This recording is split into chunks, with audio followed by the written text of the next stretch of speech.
Hong Kong চায়নার অহমিকা দম্ভ চূর্ণ করে দিল হামজা ফাহমিদুলরা। প্রতিপক্ষের মাঠে বাংলাদেশ হয়ে উঠল রিয়াল মাদ্রিদ। স্প্যানিশ ক্লাবটির মতো করে দুর্দান্ত এক কামব্যাক করে দেখালো বাংলাদেশ।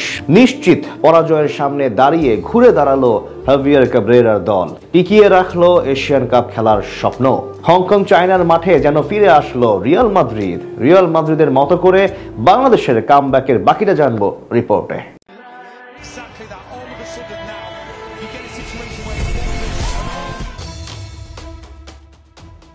ম্যাচের ৭৩ মিনিট মাথা নিচু করে হেঁটে যাচ্ছেন ফাহমিদুল। যে মিসটা কিছুক্ষণ আগে করেছেন নিশ্চয়ই তার জন্য আক্ষেপে পড়ছেন।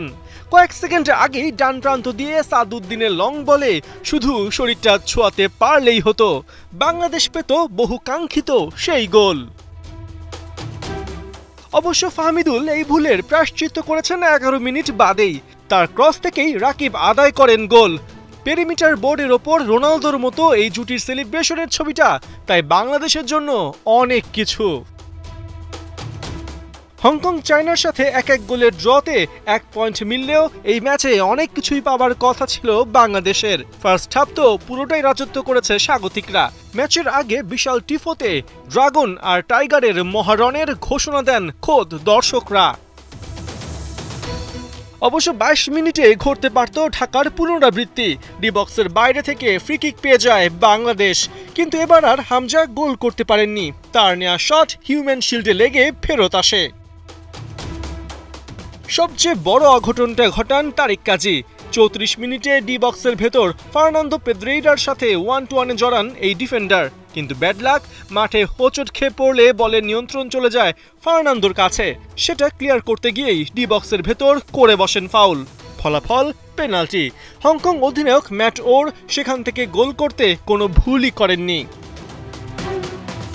এর মধ্য দিয়ে ১-০ ব্যবধানে এগিয়ে বিরতিতে যায় হংকং চায়না। ব্রেক থেকে ফেরার পর ৬৪ মিনিটে জামাল ফাহমিদুলকে মাঠে নামান বাংলাদেশ কোচ হাভিয়ার ক্যাব্রেরা। ফাহমিদুলও করতে থাকেন একের পর এক chance create.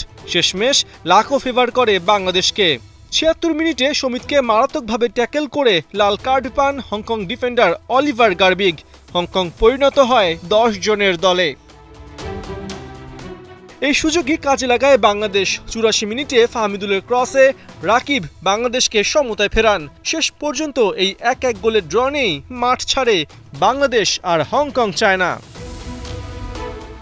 AFC Asian Cup বাছে বাংলাদেশের পরের অ্যাসাইনমেন্ট নভেম্বরে, যেখানে ঘরের মাঠে হামজা, সমিত, ফাহমিদুলরা মুখোমুখি হবে ভারতের।